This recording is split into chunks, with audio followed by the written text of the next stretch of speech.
नमस्कार दोस्तों, आप सभी का स्वागत है मेरे YouTube चैनल स्टडी विद खुशबू पर। दोस्तों, आज के इस वीडियो में मैं सामान्य ज्ञान के अति महत्वपूर्ण प्रश्न उत्तर लेकर आई हूँ। दोस्तों, ये सभी प्रश्न सेलेक्टेड और बहुत ही इंपॉर्टेंट है। सारे प्रश्न मैंने क्वेश्चन बैंक से सेलेक्ट किए हैं जो कि प्रतियोगी परीक्षाओं में बार बार पूछे जाते हैं। चलिए वीडियो को स्टार्ट करते हैं। पहला सवाल है,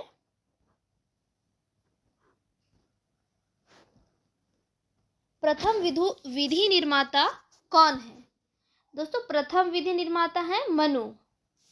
अगला सवाल है, कृष्ण भक्ति का प्रथम और प्रधान ग्रंथ कौन सा है? दोस्तों, सही जवाब हो जाएगा श्रीमद् भगवद गीता। कृष्ण भक्ति का प्रथम और प्रधान ग्रंथ है श्रीमद् भागवत गीता। अगला सवाल है, ऋग्वेद में संपत्ति का प्रमुख रूप क्या है? सही जवाब हो जाएगा गोधन। ऋग्वेद में संपत्ति का प्रमुख रूप है गोधन। अगला सवाल है, पुराणों की संख्या कितनी है? दोस्तों, पुराणों की संख्या है 18। अगला सवाल है, वैदिक धर्म का मुख्य लक्षण इनमें से किसकी उपासना था? दोस्तों, वैदिक धर्म का मुख्य लक्षण था प्रकृति का उपासना। अगला सवाल है, किस देवता के लिए ऋग्वेद में पुरंदर शब्द का प्रयोग हुआ है? सही जवाब हो जाएगा इंद्र। दोस्तों, इंद्र देवता के लिए ऋग्वेद में पुरंदर शब्द का प्रयोग हुआ है। अगला सवाल है, सूल व सूत्र किस विषय से संबंधित पुस्तक है? सही जवाब है ज्यामिति। सूल व सूत्र ज्यामिति से संबंधित पुस्तक है। अगला सवाल है, अस्तोमा सदगमया कहाँ से लिया गया है? दोस्तों, अस्तोमा सदगमया ऋग्वेद से लिया गया है। कहाँ से लिया गया है? ऋग्वेद से लिया गया। वेरी वेरी इंपॉर्टेंट क्वेश्चन है, याद रखिएगा। अगला सवाल है, धर्मशास्त्रों में भू राजस्व की दर क्या है? सही जवाब है 1/6। धर्मशास्त्रों में भू राजस्व की दर है 1/6। अगला सवाल है, प्राचीन भारत में निष्क नाम से क्या जाने जाते थे? दोस्तों, प्राचीन भारत में निष्क के नाम से स्वर्ण आभूषण जाने जाते थे। अगला सवाल है, योग दर्शन के प्रतिपादक कौन है? सही जवाब हो जाएगा पतंजलि। योग दर्शन के प्रतिपादक हैं पतंजलि।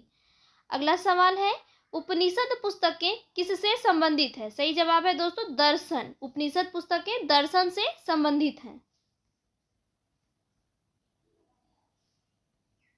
अगला सवाल है, आरंभिक वैदिक साहित्य में सर्वाधिक वर्णित नदी है? दोस्तों, सही जवाब है सिंधु। आरंभिक वैदिक साहित्य में सर्वाधिक वर्णित नदी है सिंधु नदी। अगला सवाल है, कर्म का सिद्धांत किससे संबंधित है? सही जवाब हो जाएगा मीमांसा से। कर्म का सिद्धांत मीमांसा से संबंधित है। अगला सवाल है, वैदिक युग में प्रभावित लोकप्रिय शासन प्रणाली थी? सही जवाब हो जाएगा गणतंत्र। वैदिक युग में प्रभावित लोकप्रिय शासन प्रणाली थी गणतंत्र प्रणाली। अगला सवाल है, सबसे प्राचीन वेद कौन सा है? सही जवाब हो जाएगा ऋग्वेद। दोस्तों, सबसे प्राचीन वेद है ऋग्वेद। अगला सवाल है, कौन सा वेद अंशतः गद्य रूप में भी रचित है? सही जवाब है यजुर्वेद। यजुर्वेद जो है अंशतः गद्य रूप में भी रचित है। अगला सवाल है, निम्नलिखित में से कौन सी स्मृति प्राचीनतम है? सही जवाब हो जाएगा मनु स्मृति। सबसे प्राचीनतम स्मृति है मनु स्मृति। अगला सवाल है, आदि काव्य की संज्ञा किसे दी जाती है? सही जवाब है दोस्तों रामायण। आदि काव्य की संज्ञा रामायण को दी जाती है। अगला सवाल है, गायत्री मंत्र की रचना किसने की थी? सही जवाब है विश्वामित्र ने। गायत्री मंत्र की रचना विश्वामित्र ने की थी। अगला सवाल है, हड़प्पावासी किस वस्तु के उत्पादन में सर्वप्रथम थे? सही जवाब है दोस्तों कपास। हड़प्पावासी कपास के उत्पादन में सर्वप्रथम थे। अगला सवाल है, सिंधु सभ्यता का कौन सा स्थान भारत में स्थित है? सही जवाब है लोथल। सिंधु सभ्यता का लोथल स्थान जो है वो भारत में स्थित है। अगला सवाल है, पाली ग्रंथों में गांव के मुखिया को क्या कहा जाता है? सही जवाब है दोस्तों ग्राम भोजक। पाली ग्रंथों में गांव के मुखिया को ग्राम भोजक कहा जाता है। अगला सवाल है नंद वंश का संस्थापक कौन था? सही जवाब है दोस्तों महानंदनी। नंद वंश का संस्थापक था महानंदनी, सॉरी महानंद हो जाएगा दोस्तों। नंद वंश के संस्थापक कौन थे? तो महानंद।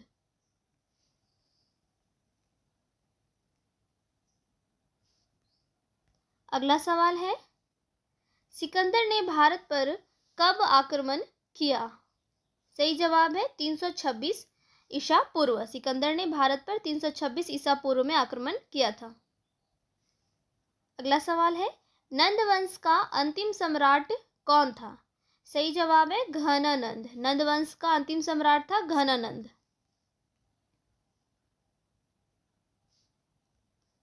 अगला सवाल है विश्व का पहला गणतंत्र वैशाली में किसके द्वारा स्थापित किया गया था?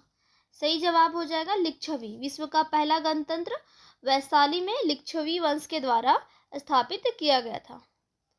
अगला सवाल है पहला ईरानी शासक जिसने भारत के कुछ भाग को अपने अधीन किया था? सही जवाब हो जाएगा डेरियस।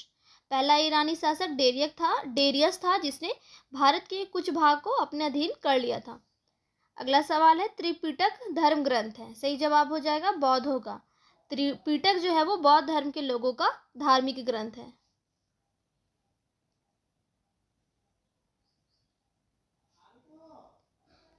अगला सवाल है किस शासक ने बौद्धों के लिए विख्यात विक्रमशिला विश्वविद्यालय की स्थापना की थी? सही जवाब हो जाएगा धर्मपाल।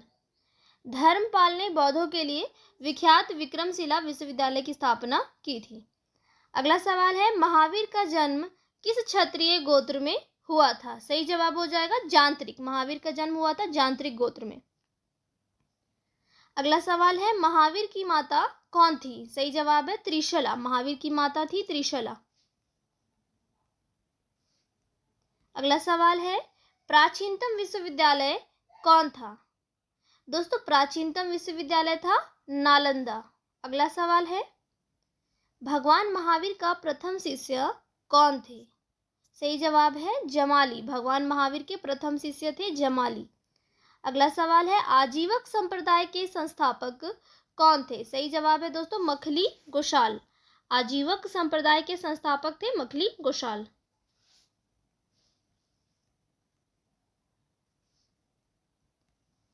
अगला सवाल है तैमूर लंग ने किस वर्ष में भारत पर आक्रमण किया था? सही जवाब है 1398 ईस्वी। तैमूर लंग ने 1398 ईस्वी में भारत पर आक्रमण किया था। अगला सवाल है लोदी वंश का संस्थापक कौन था?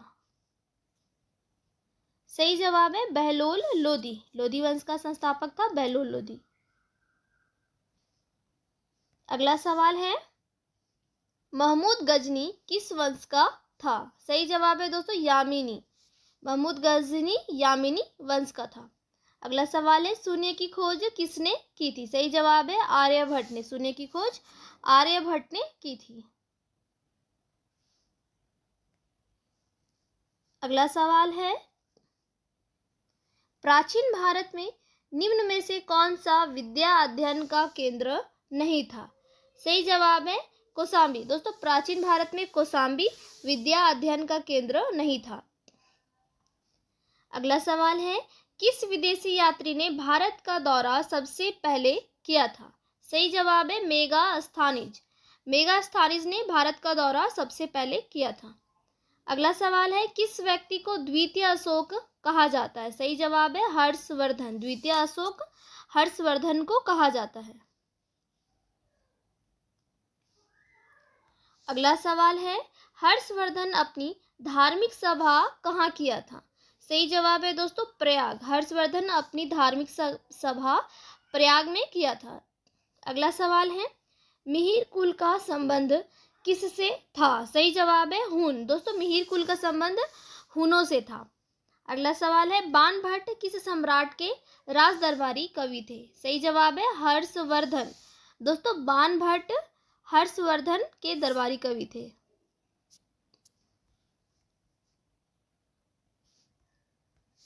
अगला सवाल है वियना सम्मेलन कब हुआ था? दोस्तों वियना सम्मेलन हुआ था 1815 ईस्वी में। अगला सवाल है, किस देश को यूरोप का मरीज कहा जाता है? सही जवाब हो जाएगा तुर्की को। यूरोप का मरीज तुर्की को कहा जाता है। अगला सवाल है, जर्मनी का एकीकरण कब पूरा हुआ था? सही जवाब है 1871 ईस्वी में। दोस्तों जर्मनी का एकीकरण पूरा हुआ था 1871 ईस्वी में। अगला सवाल है, एक्ट ऑफ यूनियन किस वर्ष पारित हुआ था? सही जवाब है 1707 ईस्वी में। एक्ट ऑफ यूनियन 1707 ईस्वी में पारित हुआ था। अगला सवाल है, बोल्शेविक क्रांति कब हुई थी? सही जवाब है 1917 ईस्वी में। बोल्शेविक क्रांति 1917 ईस्वी में हुई थी। अगला सवाल है, नई आर्थिक नीति का जन्मदाता कौन था? सही जवाब है दोस्तों लेनिन। नई आर्थिक नीति के जन्मदाता थे लेनिन।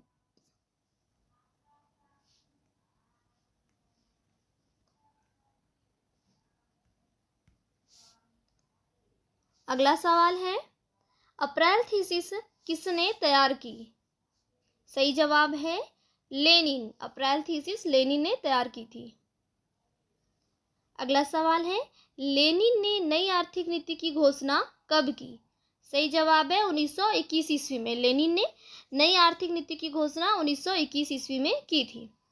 अगला सवाल है, लाल सेना का गठन किसने किया था? सही जवाब है ट्राटस्की ने।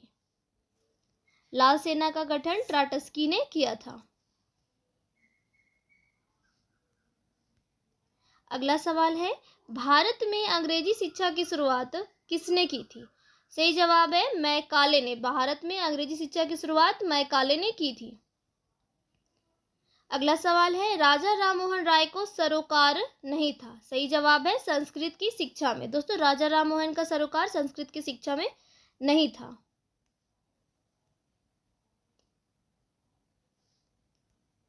अगला सवाल है, जलियांवाला बाग हत्याकांड के लिए कौन सा जनरल उत्तरदायी था?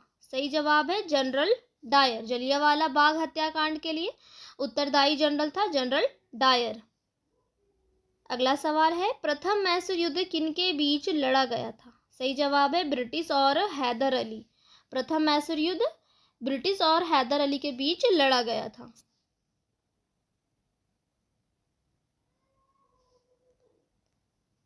अगला सवाल है, सती प्रथा पर प्रतिबंध किसने लगाया था? दोस्तों सही जवाब है लॉर्ड विलियम बेंटिक। सती प्रथा पर प्रतिबंध लॉर्ड विलियम बेंटिक ने लगाया था। अगला सवाल है, किस वर्ष में म्यांमार भारतवर्ष से अलग हुआ था? सही जवाब हो जाएगा 1937। म्यांमार भारत से अलग हुआ था 1937 ईस्वी में। दोस्तों वीडियो पसंद आई हो तो लाइक और शेयर जरूर कीजिएगा, और मेरे चैनल पर पहली बार आए हैं तो प्लीज़ मेरे चैनल को सब्सक्राइब कर दीजिए।